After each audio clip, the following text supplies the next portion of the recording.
Hola a todos, buenas tardes. Es un placer enorme compartir con vosotros este tiempo de reflexión sobre bioconstrucción. Podríamos estar horas hablando de bioconstrucción, pero tenemos un tiempo limitado. Por eso voy a centrarme en transmitir una idea a partir de la cual voy a intentar plantear hacia qué nueva arquitectura deberíamos dirigirnos para conseguir que nuestro espacio vital sea un espacio de salud y de felicidad. Actualmente, y por una serie de circunstancias, estamos en una carrera materialista en la que la materia es quien rige nuestra sociedad y vemos, si paseamos por la calle, si miramos a nuestro alrededor, que no podemos, nos es difícil ver caras felices, nos es difícil ver personas rebosantes de plenitud o de felicidad. Más bien vemos preocupación, vemos caras serias. Bueno, ¿cómo la arquitectura puede colaborar o contribuir a que haya un cambio, a que nuestras vidas sean más plenas, más felices, puesto que esto es lo que esencialmente todo ser humano busca? ¿Cómo la arquitectura puede ser un elemento, por tanto, de transformación, de plenitud y felicidad de las personas y de esta sociedad?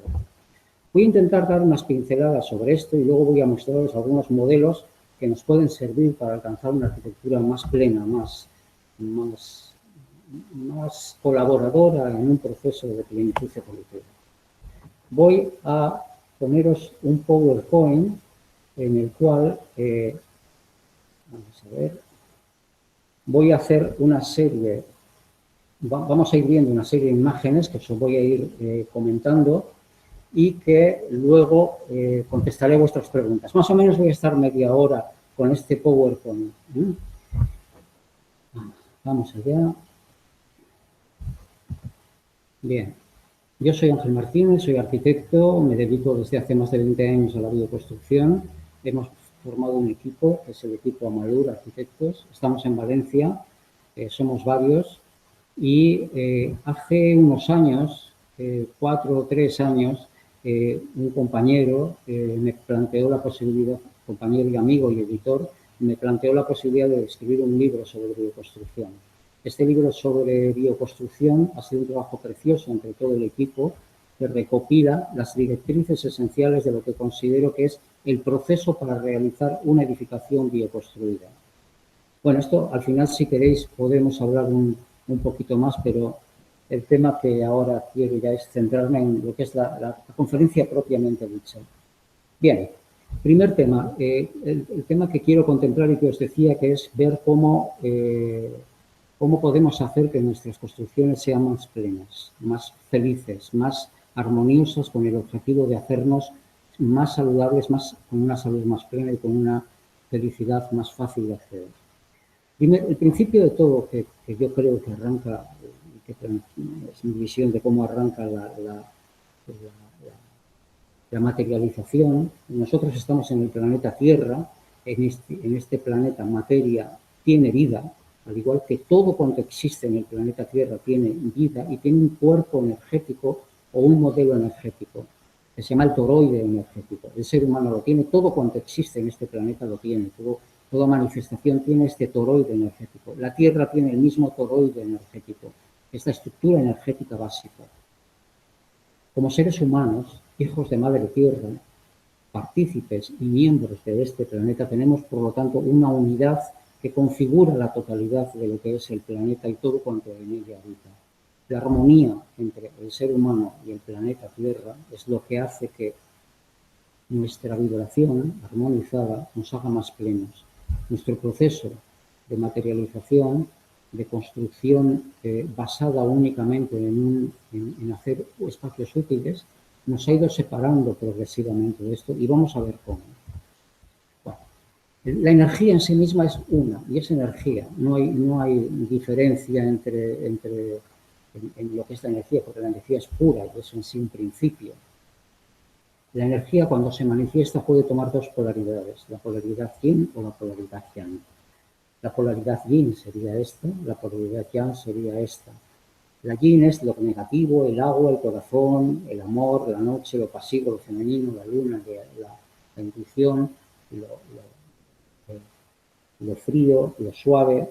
Mientras que el yang, la manifestación yang, es positiva, fuego, mente, inteligencia, día, activo, masculino, solo. Bien, de la combinación de estos dos principios salen 5 elementos combinados entre sí, dan lugar a la manifestación de todo cuanto existe. Esta dualidad de yin y yang, en el principio de unidad, cuando se manifiesta la energía, en el ser humano se manifiesta. Por eso hay seres masculinos y personas femeninas. En nuestro cerebro esa dualidad está muy clara manifestada. Lóbulo cerebral izquierdo es el que maneja el yang, el que maneja la parte derecha del cuerpo.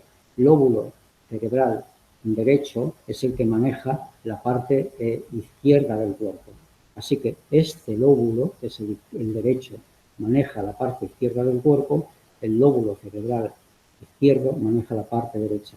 El inconsciente, el yin, maneja la parte izquierda, el consciente, el yang, maneja la parte derecha. Nuestra educación en esta sociedad se basa en la educación del yang, dejando de lado lo femenino, dejando el yin de lado. Bien, quiero mostraros cómo nace y se manifiesta desde el principio de formación de la energía indiferenciada, cómo se manifiesta la dualidad y se configura el yin-yang. La combinación de esto es lo que hace que surja toda manifestación, en cuanto que se complica ese yin y yang haciéndose, manifestándose en 5 formas distintas que combinadas entre sí dan lugar a toda manifestación. En un principio, a lo largo de la evolución humana, a lo largo de la evolución de cuanto existe del universo, y concretamente vamos a hablar de este planeta, en un momento determinado en el que ya el ser humano se manifiesta, hay, según la mitología, el dominio de la mujer, de las amazonas. Es el dominio total del instinto, de la intuición, de lo femenino, de lo que... Pero claro, desde el punto en el que eso se hace más potente que la parte masculina, que la parte yang, la dominancia del yin da un desequilibrio. Ese desequilibrio genera un tipo de sociedad. Pero como la naturaleza, la vida, la sociedad, la existencia equilibra las cosas, después de esto viene, según este proceso mitológico, vendría el periodo del dominio del yang, de lo masculino, de lo positivo, de la fuerza, del sol, del fuego. La manifestación esencial del yang es la espada, el poder, el falo. De ahí que en esta época en la que estamos, en la cual el dominio del yang es total sobre el yin, encontré una vez esta imagen que me pareció preciosa, en la cual veis el yang ocupa la totalidad y el yin, esa parte intuitiva femenina, ha sido totalmente aplastada, casi anulada. Esta es la sociedad en la que vivimos ahora. ¿Cuál es el fruto de esta sociedad en cuanto a la arquitectura? El fruto de esta sociedad es una arquitectura fálica, una arquitectura que se eleva hacia arriba, es una arquitectura cúbica, es una arquitectura racional. El cubo, el 4, es el número de la materia. Por eso nuestra arquitectura, nuestro espacio vital, es siempre cúbico. Es formas absolutamente racionales. La recta, no la curva, el cubo, no la esfera, no superficies curvadas, sino todas rectas, y en unas estructuras absolutamente ortogonales. Este es nuestro urbanismo. Nuestro urbanismo es el de ciudades cuadriculadas, en la cual no hay paso a que existan calles curvas o calles o edificios curvados o edificios, digamos, en los que la intuición o lo femenino o lo curvo se manifieste, sino que es puramente la razón, la frialdad, la línea recta. ¿Cuál sería la manifestación yin? La manifestación yin es una arquitectura absolutamente intuitiva, absolutamente orgánica, absolutamente flexible, que envuelve, que abraza. Es una arquitectura que, a pesar de que sea un bloque grande de edificio, en un edificio grande, se ve y se siente una forma mucho más receptiva, mucho más flexible, mucho más orgánica. En esta imagen he querido mostraros y os planteo el que veáis la diferencia entre las dos arquitecturas. Esta sería la yang, la frialdad absoluta, la recta, la razón, el racionalismo total, en tanto que esta sería la arquitectura yin, en la que predomina la curva, los espacios son envolventes, las fachadas manifiestan un movimiento más vivo, más orgánico. Bien, la cuestión está, y quiero plantearos en qué nos ha llevado a este desequilibrio del yin sobre el yang, porque la vida lo que intenta es equilibrar totalmente el yin y el yang en una fluctuación permanente, pero no en este desequilibrio tan enorme que hemos creado en esta sociedad. Uno de los elementos esenciales de este desequilibrio es la desconexión con Madre Tierra. ¿Y a qué nos ha llevado todo esto? Pues la velocidad, el espíritu de acción, la actitud masculina, la recta del cuerpo, como decíamos antes, la separación, no entender que masculino y femenino están en todos y que la exteriorización es una manifestación más abundante en lo masculino, que es masculino, y en lo femenino, que es femenino, pero que ambas partes tienen la dualidad también en sí, con el predominio de una de estas polaridades. El poder nos ha llevado a ello, el dinero, el ego, el miedo y sobre todo la cesación que hemos hecho de nuestros poderes que hemos entregado a otros. Este desequilibrio nos empuja, en el proceso de vida, nos empuja hacia un reequilibrio. Y en este reequilibrio, en este descontento en el que ahora vivimos, esta infelicidad, ¿qué nueva arquitectura surgiría? ¿Qué sociedad nueva surgiría en la cual este materialismo y esta sociedad que hemos creado pasaría de este desequilibro tan enorme entre el yin, vamos a llamarlo masculino por hacerlo más comprensible, pero no quiere decir que sea hombre-mujer, no. Polaridad yin, yang y polaridad yin. Yang sería masculina, yin femenina. ¿Cómo podemos saltar de esto y cómo la arquitectura nos puede ayudar a saltar de esto? Bueno, lo que yo voy a plantearos ahora es unos principios o planteamientos que nos pueden ayudar a hacer una arquitectura más integrada en Madre Tierra, más integrada con la naturaleza, más integrada con nuestra esencia, que este materialismo desbocado ha separado, por una parte, el materialismo de esa intuición o aspecto más suave, más femenino, y ha hecho una ruptura total. Vamos a ver qué aspectos que configuran la arquitectura podrían ayudarnos a hacer una arquitectura más humanizada, más sensible, más de acuerdo con aquellos aspectos que pueden ser, a quien lo habite, más feliz. Voy a empezar por la geobiología. Cuando vamos a construir una casa, el principio esencial, el principio de lo que deberíamos hacer en un terreno es mirar qué hay debajo de ese terreno.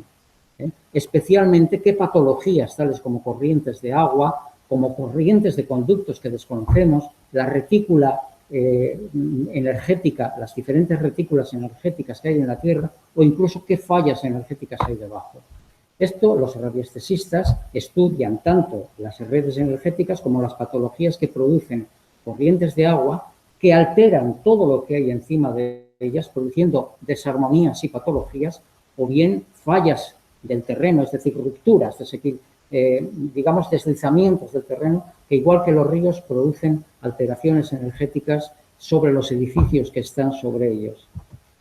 ¿Cómo se ve esto en la Tierra? Pues muy sencillo. Esto que veis aquí sería una falla, es decir, un deslizamiento de un terreno en el cual la continuidad que había anteriormente, como la podéis ver aquí ha sido cortada. Este corte hace que la diferencia de polaridad de los elementos hagan que en la vertical de esta falla en la superficie del terreno cree alteraciones que crean problemas en las viviendas o los espacios que hay sobre ellos. Las corrientes de agua, como veis aquí, en su fricción al deslizarse el agua por sus corrientes subterráneas, emite en una vertical perfecta unas alteraciones energéticas que crea conflictos en quien vive encima. ¿Qué hay debajo de la Tierra? Pues como os decía antes, hay oquedades, hay corrientes energéticas, hay corrientes de agua, hay fallas energéticas, hay gases radiactivos. Todo eso conviene detectarlo antes de empezar a trabajar en un terreno, y de forma que esta investigación nos permita localizar terrenos neutros en los cuales sabemos que no va a haber alteraciones a quien vive encima. Si una habitación, una cama, está sobre una corriente de agua, ahí se va a producir una alteración energética.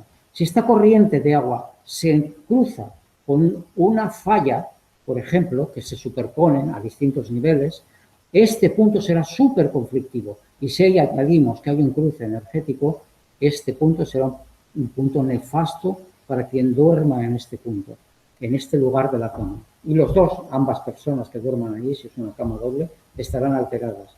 Pero esta de aquí, la que duerme en la parte derecha de la cama, tendrá unas alteraciones que le producirán problemas muy serios que le pueden llevar a la muerte incluso. Evidentemente, entended que como en los edificios en los que habitamos y vivimos y que hemos creado son iguales, se repite la planta en un piso y en otro, todos los que viven en esa línea vertical tendrán la misma patología, el mismo problema. En la construcción actual se utilizan mucho las armaduras de hormigón y las estructuras metálicas. Cuando hay estructuras metálicas se crean las jaulas Faraday, el efecto Faraday, es decir, la energía no entra en esos espacios y no corre con la libertad que corre en el campo. Aquí tenéis una casita que está hecha con materiales naturales y del lugar y no hay conflicto en la circulación de energía. Este será un lugar sano. En una casa construida con armaduras, estructuras metálicas o elementos que creen cajas Faraday, como es una jaula, ahí habrá una circulación energética peor que hará más insana o más no tan energética y limpia como la que se haría con materiales limpios.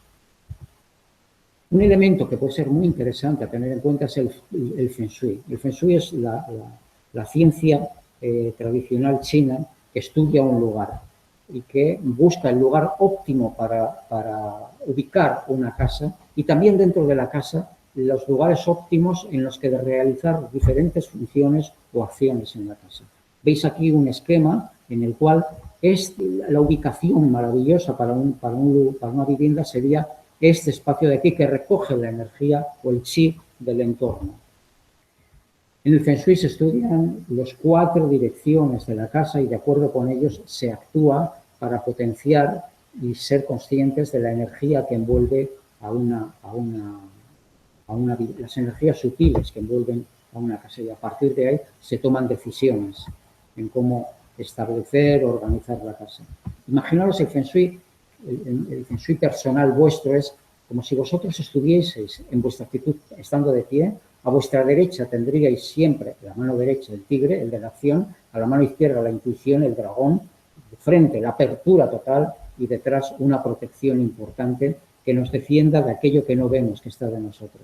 Los 5 elementos combinados dan lugar a tener en cuenta en qué parte de la casa colocamos cada habitación, porque potenciamos una energía o potenciamos otra. Las formas de los edificios potencian un tipo de energía, la metálica, la de madera, la de fuego, la de hierro, la de agua.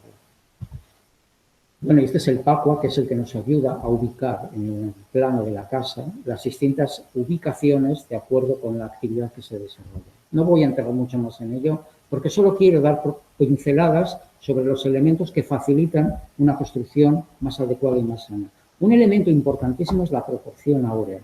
Os muestro aquí un edificio en el que trabajamos, en el despacho, introduciendo la proporción áurea en lo más que pudimos en todo el edificio.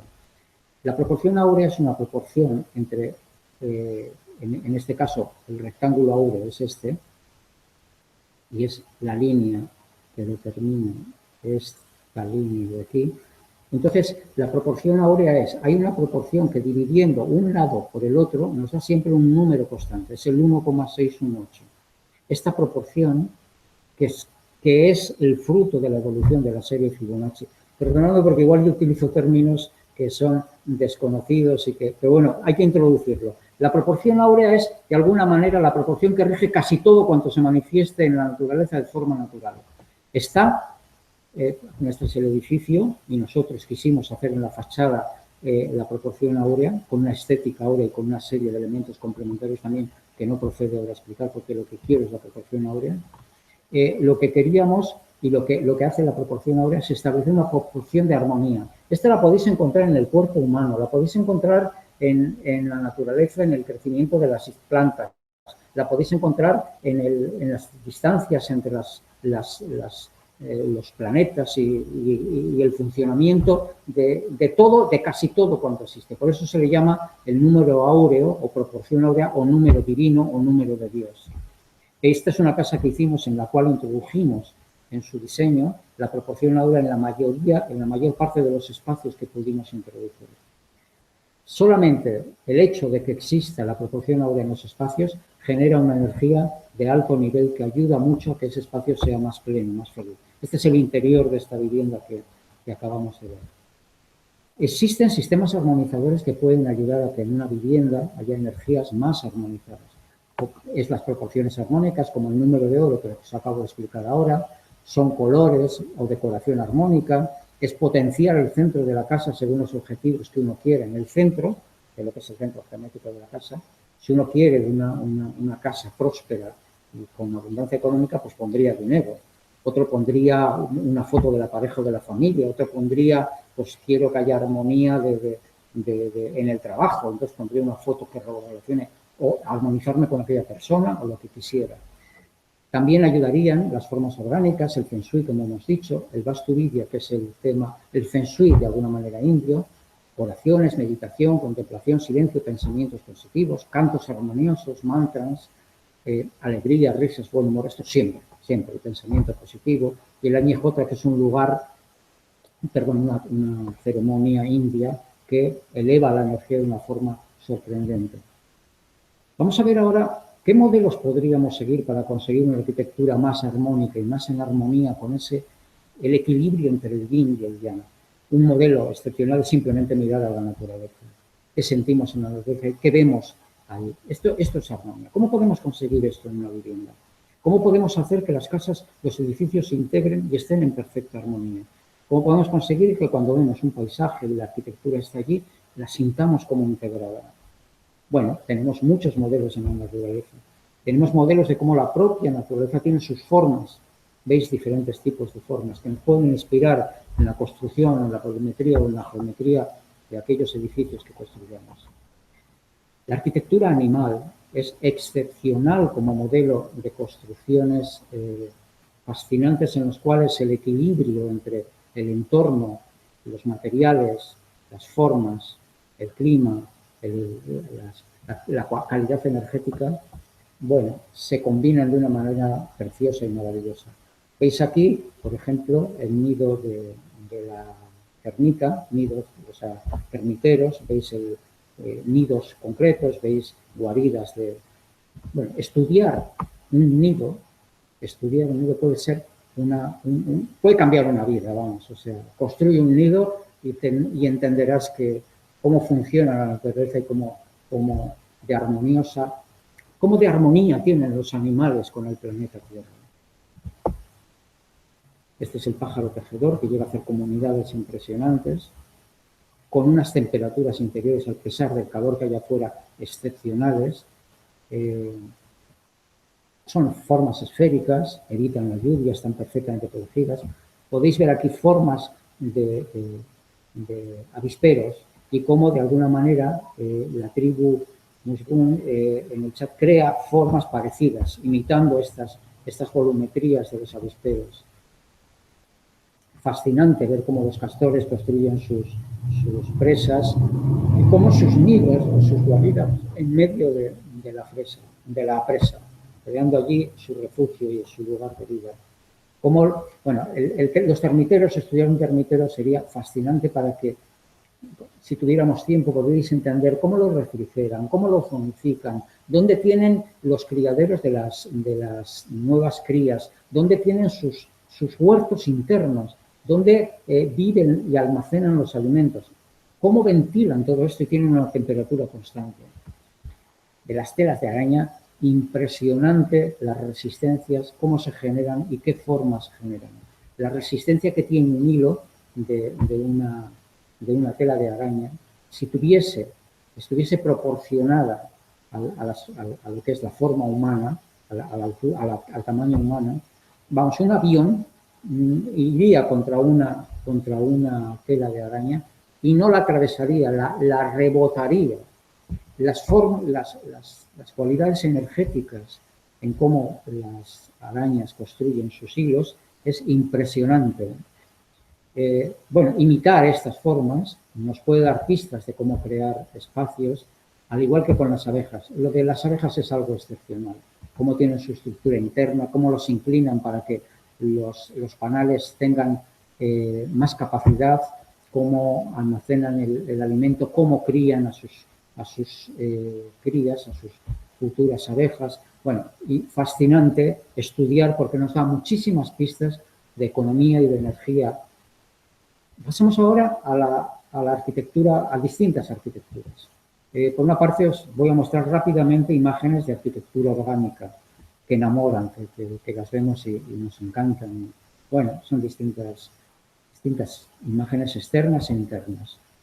Esta es una arquitectura que se integra totalmente en el terreno, casi como los hobbies, o en un entorno natural, como las formas volumétricas pueden crear un elemento que se integra perfectamente a pesar de que no tiene curvas, no tiene, bueno, pero es ciertamente respetuosa porque el agua pasa por debajo de ella, o cómo se integra en una montaña, en lo alto de una montaña, un edificio, una casa, cómo se integra pareciendo una roca, cómo se entierran dentro de la tierra, cómo se crea una roca, o sea, esto es en Grecia, cómo encima de una roca se puede crear un templo. Vamos a ver distintas imágenes. Voy a ir rápido aquí porque solo pretendo que veáis volúmenes de diferentes arquitecturas de viviendas unifamiliares en su mayoría, en las que hay otras formas que no es solo el cubo o la recta, sino que hay formas orgánicas que nos invitan, que nos hacen como más armonioso, no solamente el estar dentro, sino el verlas desde fuera.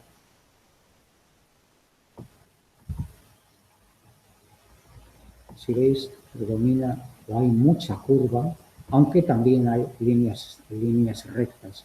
La combinación de todo esto nos da formas y volúmenes en los cuales sentimos algo distinto de lo que es el cubo convencional que hemos creado en esta sociedad.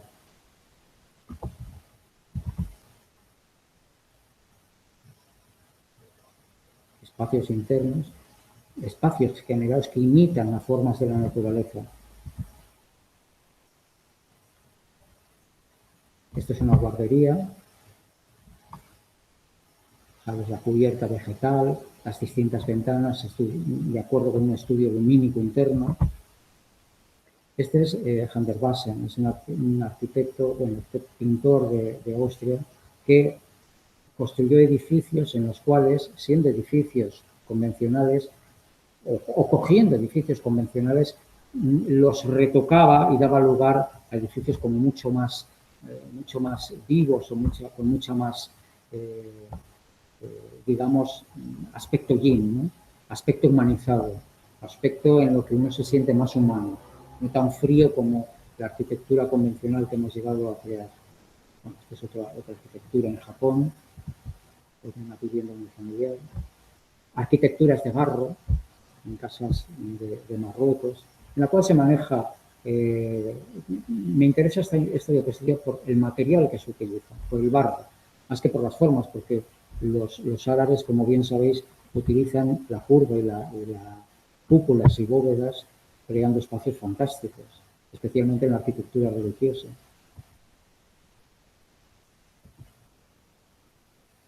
Bueno, aquí tenemos a Gaudí, el maestro de la arquitectura orgánica, de una arquitectura enriquecida con tantas formas de la naturaleza,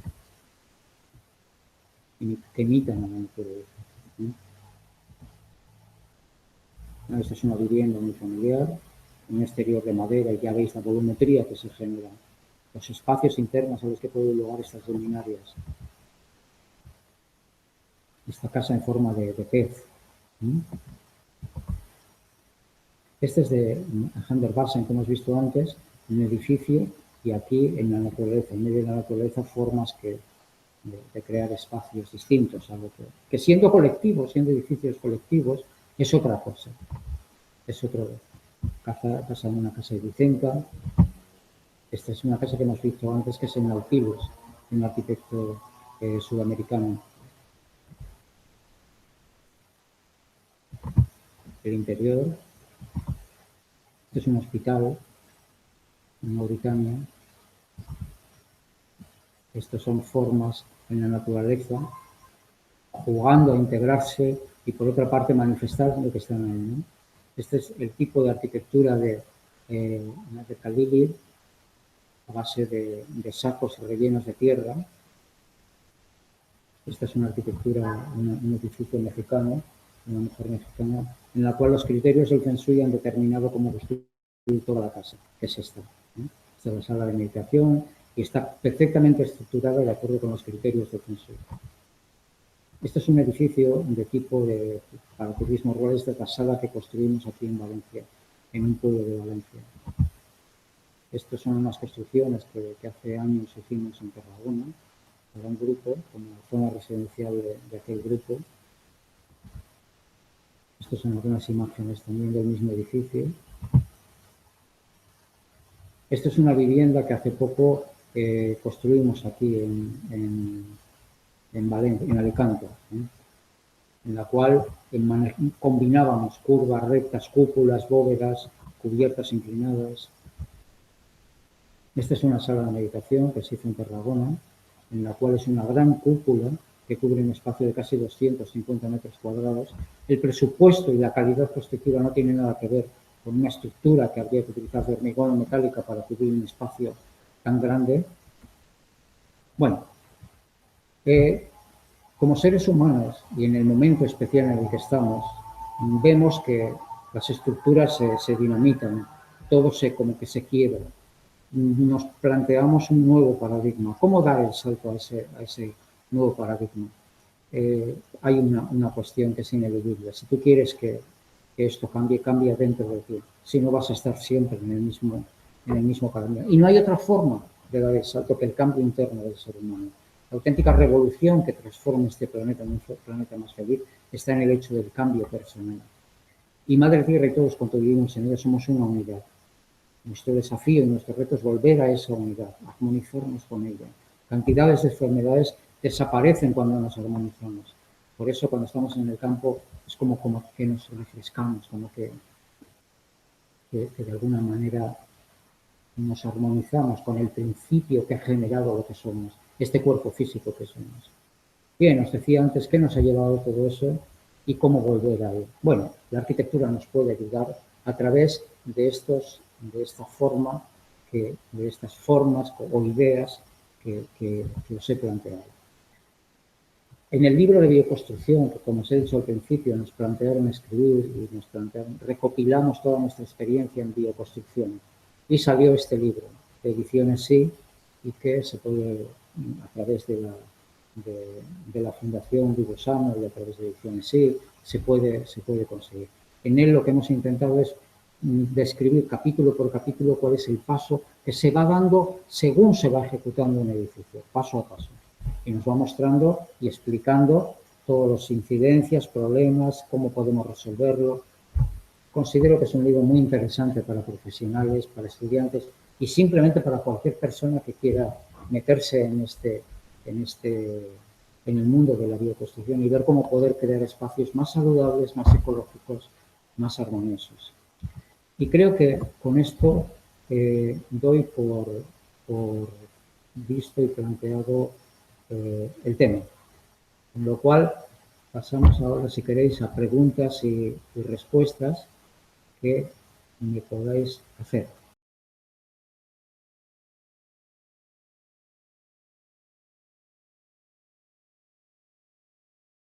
Para poder construir en suelo no rústico, no urbanizable, es necesario tener una superficie de terreno determinada, que normalmente son unos 10.000 metros cuadrados. Hay normativas, tenemos normativas comunitarias diferentes, pero bueno, en principio la ley del suelo quiere evitar que proliferen las construcciones en el suelo rústico. Por eso su exigencia es alta a este nivel y pone problemas y trabas. Se puede conseguir, pero de las distintas comunidades tienen distinta normativa. Y hay algunas que exigen que esa vivienda que se construya en suelo rústico sea para producir productos derivados del cultivo de la tierra o que justifique muy bien su estancia en ellas. Pero en principio podría hacerse, pero necesitan una superficie determinada y una determinada normativa en cada comunidad. No hay nada con respecto a bioconstrucción, no hay ninguna normativa al respecto. ni va a ser por eso más apoyada que si es convencional. No. Van a pedir a lo más que sea integrada con el entorno o con la arquitectura tradicional. Sí, es muy interesante. Es importante en la medida que uno crea en el que cree que el Feng Shui es eficaz, pero de todas maneras, crea o no, va a funcionar. Y es muy interesante que se utilice. Hay mucho, se ha expandido mucho el Feng Shui en nuestro entorno. La cuestión que puedo señalar es que hay profesionales dignos del Feng Shui y hay quienes utilizan el Feng Shui como un sistema de aconsejamiento o de ayuda. Recomiendo que se busque a alguien que se tenga constancia de su profesionalidad y de su calidad como persona sensible y como persona que conoce bien el Feng Shui. Sí,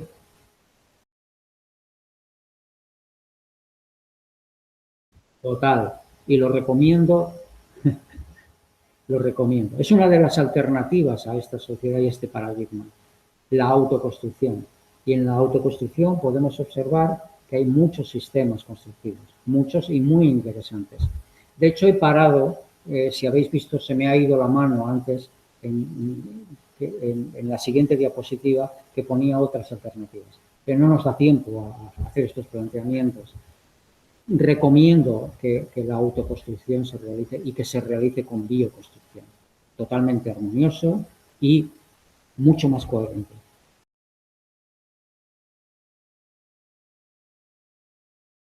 Yo diría que sí. Una vivienda ecológica y la bioconstrucción, yo creo que comparten los planteamientos que es, primero, estar ubicados en un lugar adecuado, haber observado que hay en el subsuelo, tener en cuenta las energías del entorno, tener en cuenta el paisaje y ese entorno, no solo sus energías, sino en qué entorno estamos y qué elementos esenciales determinan o condicionan ese lugar en el cual se va a construir, como pueden ser fábricas, autopistas, redes ferroviarias, líneas de alta tensión, minas, etcétera, etcétera. Tener esto en cuenta y luego tener en cuenta que sea ecológica, si es ecológica va a ser armoniosa. Esto es bioconstrucción. La bioconstrucción contempla todos los aspectos que envuelven a una vivienda, desde el subsuelo hasta las estrellas. Y aquí entra pues, la astrología, entra las terapias, entran la salud, entran los colores, entran la ventilación, entran los huecos, los volúmenes, las formas, todo de una forma armoniosa, con materiales sanos y adecuados y propios de ese lugar. Esto es una arquitectura ecológica y decir ecológica, arquitectura ecológica, o decir bioconstrucción, van a tener que contemplar forzosamente los mismos aspectos. Yo diría que es lo mismo.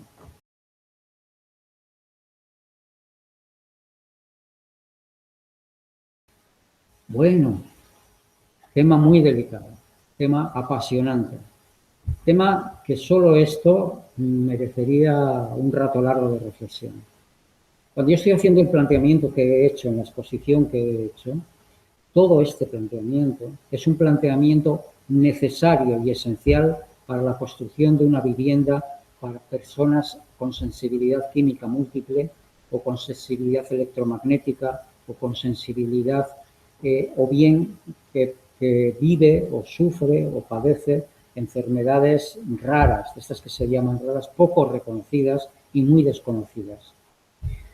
En principio, los criterios de bioconstrucción son en casi su mayoría aplicables. Ahora bien, hay que coger a cada persona y adecuar estos criterios a esta persona.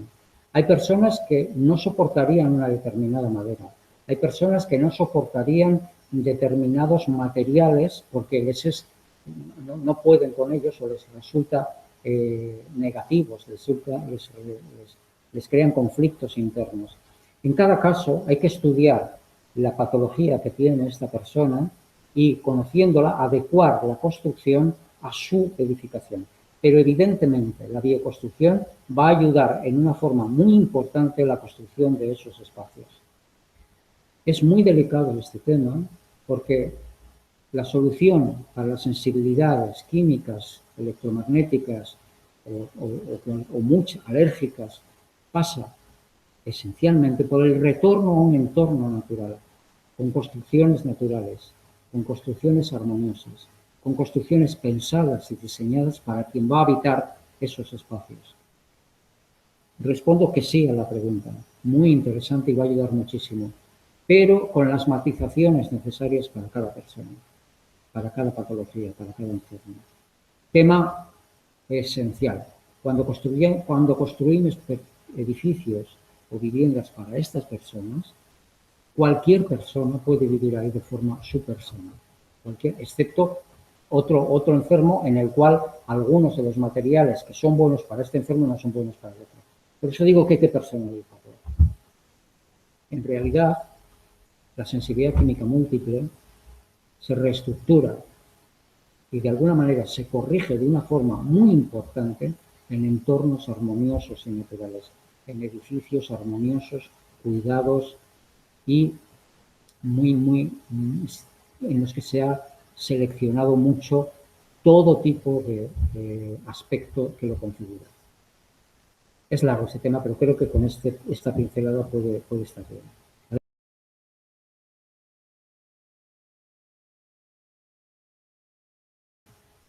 Mira, yo trabajo mucho, en nuestro despacho trabajamos mucho con las cúpulas y las bóvedas. Si hay un terremoto y las escaleras de la casa están construidas con bóvedas a la catalana, con la bóveda catalana, métete debajo de la escalera, es el sitio más seguro de la casa, de ese edificio. Si una casa está construida con cúpulas y bóvedas, su capacidad resistente es enorme, enorme. Yo he visto, por problemas determinados, especiales, específicos y concretos, hundirse una parte de una cúpula o una bóveda y otra parte estar perfectamente completa, quiero decir, sin ningún tipo de fisura y poder rehabilitarla perfectamente tal como era en origen y volver a recuperar su forma. Es decir, en casos de este tipo, las formas más coherentes, compactas y que pueden ayudar son estas formas curvas, tal como planteaba al principio, una forma yin combinada con una forma yang. Muy interesante observar, como os decía, cómo las cúpulas y las bóvedas, los espacios que cubren, son los más seguros que podemos encontrar. Por otra parte, muy interesante el concepto de cómo trabaja una cúpula y una bóveda.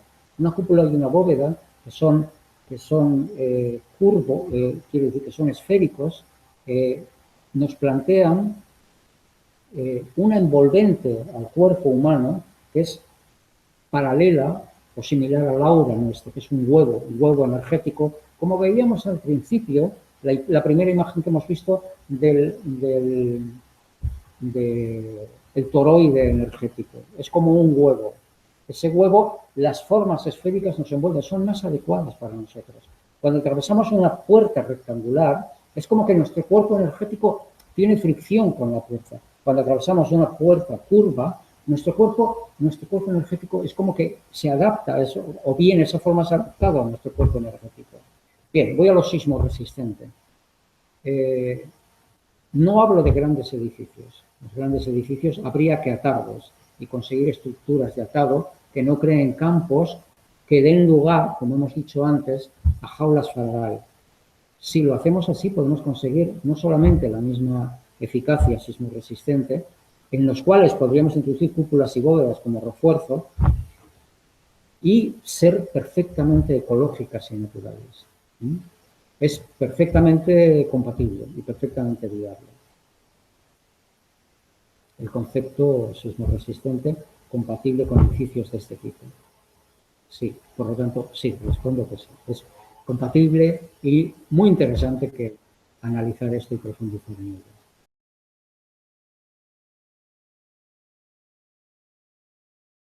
Yo no lo recomendaría. Voy a poner un ejemplo muy sencillo. ¿Qué es un búnker?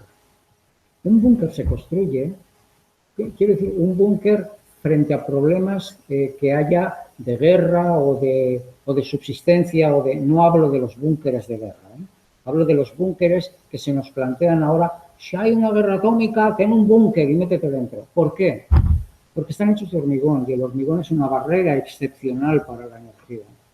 Pero si te metes en un búnker, de igual manera que no te va a entrar hormigón, te va a entrar energía de fuera, tampoco te va a entrar no te va a entrar la mala, tampoco te va a entrar la buena. y entonces vas a estar dentro de un búnker energético, o bien dentro de una jaula Faraday cuando esté armado este hormigón. El hormigón es muy poco transpirable a la energía, transpira muy poco la energía, y es evitable, mejor evitarlo. No digo que todo el edificio no haya una parte que pueda tener hormigón, no discuto esto, es correcto, bien utilizado, sabiendo lo que uno hace, pero no como material básico, esencial. Hay estructuras que se pueden hacer sin hormigón. E incluso se podría hacer hormigón con armaduras que no creen campos, barreras energéticas. Este es otro tema y es caro, es muy caro. Si se puede, para una vivienda unifamiliar, yo evitaría el hormigón. E incluso para viviendas grupales, yo iría a nuestra arquitectura convencional, que tenía 3 pisos o 4, nunca más. Es el acero, cuando llega el acero, cuando nos permite elevar nuestros edificios a alturas gigantescas, que nos desconectan de la energía superficial de Madre Tierra, y esto es un conflicto muy grande. Los rascacielos, alturas mayores que los árboles que hay en el lugar, nos desconectan de esa energía superficial que es la energía de Madre Tierra. Por eso nos recupera y nos sana caminar por las playas, caminar por los bosques, caminar por encima del césped y, si es posible, descalzos. Pero no nos regenera caminar por una calle hormigonada o asfaltada, o vivir en un edificio en el cual se corta la comunicación con la energía del subsuelo y de la tierra, del cielo. Una casa finalmente es como un espacio entre el cielo y la tierra que tiene que permitir que las dos energías pasen y enriquezcan y revitalicen a quien vive en ellas. Y sin estas energías, la debilidad del cuerpo humano se manifiesta. Quiere decir, se hace más débil. Por eso vivir en una casa sana es un privilegio y es un regalo maravilloso. Diferencia en cuanto a aquí, las diferencias podrían ser económicas, de consecución, de calidad, de... Bueno, voy a ir por partes, voy a responder yo mismo a mi propia pregunta. Económicas no tiene por qué, son muy similares, es muy similar, no hay prácticamente diferencia, aunque puede ser un poquito más caro. Pero el resultado que puede surgir de ahí, si es que pudiese ser más caro, yo diría, pero tú vas a estar más sano en ese espacio. La persona va a estar más sana y más plena, porque va a tener las energías del cielo y tierra y del entorno que entran en la casa y se combinan y se mueven dentro del espacio. En la arquitectura convencional, muchos de los materiales que utilizamos son auténticos impermeables a la energía. Y dentro uno se marea, se cansa, se fatiga, no duerme bien, tiene conflictos. Por lo tanto, puede ser que sea un poquito más caro, pero es mucho más rentable a nivel de salud y plenitud y felicidad. En cuanto a la diferencia entre unos materiales y otros, los convencionales, hay materiales convencionales que son fantásticos y hay materiales convencionales que no son tan fantásticos. Todo esto se recopila y se expresa muy bien en el libro de bioconstrucción. Todo esto que estoy explicando se recoge ahí en el libro que os he mostrado al principio, es el libro Bioconstrucción, cómo crear espacios saludables, ecológicos y armoniosos. Lo tenéis ahí explicado y de una manera que yo creo que cualquier persona lo puede entender. Ha sido muy interesante porque me han llamado a más de casa diciéndome, lo he entendido maravillosamente, me ha encantado y me gusta. Me han llamado técnicos y me han dicho, es muy complicado. Esto me ha descolocado, de verdad os comento, porque es una historia, pero creo que da pautas y una visión muy amplificada que puede ayudar a muchos. No vais a encontrar todo en este libro, pero sí vais a encontrar muchos aspectos. Y esto que me preguntaba sobre los materiales se estudia muy detalladamente en este libro.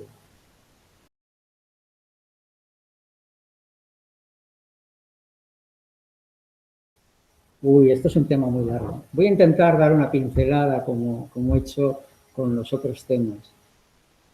Para poder diseñar en bioconstrucción primero hay que tener ciertos datos y cierta visión global. Me voy a explicar. Las escuelas de arquitectura, las escuelas de diseño, de decoración, de arquitectos técnicos, están planteadas con un programa pedagógico que lo que quiere es formar técnicos que solucionen los problemas de construcción y los problemas espaciales esencialmente. Pero cada vez más perdón, esto es en estos momentos. Antes, la formación de un técnico, especialmente arquitecto, se impregnaba muchísimo más de aspectos humanistas. Cada vez más, debido a que las multinacionales y grupos de poder lo que quieren es personas especializadas, no personas con criterios humanistas, no personas con criterios que respondan a lo que es la plenitud del ser humano, sino que resuelvan conflictos. ¿No? Conflictos, es decir, el espacio, y no que entre en qué aspectos del ser humano pueden condicionar a que las edificaciones sean de una forma o sean de otra forma, o tengan estos materiales o aquellos otros, se ubiquen aquí o se ubiquen en otro lugar, tengan en cuenta los tendidos eléctricos o los transformadores o lo que haya en diferentes lugares en el entorno que rodea ese espacio, para integrar, no solamente defenderse de eso, sino integrar los elementos positivos de la naturaleza, del entorno, incluso de las energías que envuelven una casa. Soleamiento, aire, agua, cómo recoger el agua, cómo utilizar el sol, cómo integrarlo, cómo... esto ya en las escuelas de arquitectura empieza a ser cada vez más, a tenerse más en cuenta. Pero el aspecto humanista, el aspecto que contempla al arquitecto como persona que unifica muy diversos gremios y responde a muchos aspectos del ser humano que van más allá del espacio donde habitar, que contemplan la salud, que contemplan la armonía, que contemplan las formas, que contemplan los materiales, que contemplan la relación humana, que contemplan los objetivos que cada grupo o familia quiere conseguir. Esto no se estudia, no se analiza. Y es una pena porque hay una riqueza maravillosa en esto y este es el papel que todos esperan de un arquitecto, que responda a estas cuestiones.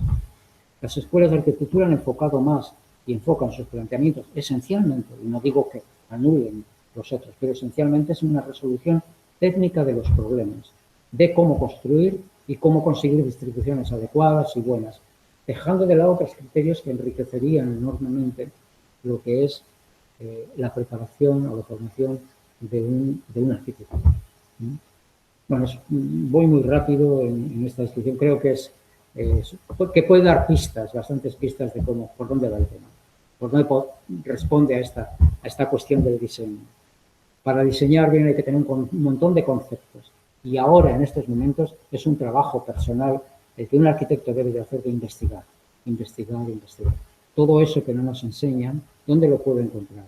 ¿Dónde puedo conseguir diferenciar, que me enseñen a diferenciar materiales permeables de los no permeables, estructuras que no configuren jaulas de Faraday, conseguir formas más yin y yang, como decíamos al principio, en una combinación armoniosa? Todos estos criterios, ¿cómo introducirlos? ¿Cómo introducir el criterio de la salud? Como por ejemplo, cuando me hacías la pregunta de unas personas en sensibilidad química múltiple. ¿Cómo contemplar y unificar en una edificación todos estos aspectos? Y en estos momentos, el diseño adolece de la carencia de estos datos. Y esto se los tiene que buscar una persona por sí misma. A ese nivel, mi intento ha sido, cuando hemos creado este libro de bioconstrucción, dar pistas, que no solucionar todo, de por dónde caminar o por dónde moverse uno para conseguir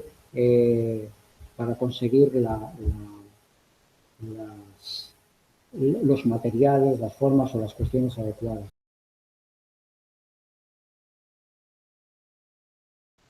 Muy interesante y difícil de contestar, porque depende de qué calidades quieres tú meter en la vivienda. Si vas a hacer una casa sin complicaciones, normal, quiero decir, normal sin querer mármoles exquisitos, conducciones de no sé lo qué, instalaciones con lámparas fascinantes, unas carpinterías, entonces lo que quieres vas a hacer.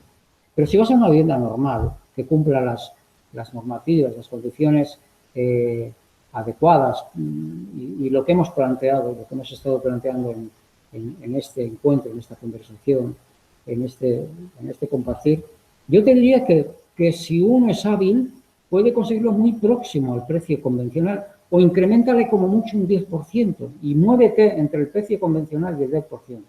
Pero piensa en los beneficios que consigues. Yo diría que como respuesta este aspecto, esta consideración, esta reflexión. ¿Sabes qué pasaría? Que meternos en la cuestión de precios es muy delicado, porque exige conocer qué es lo que el propietario quiere.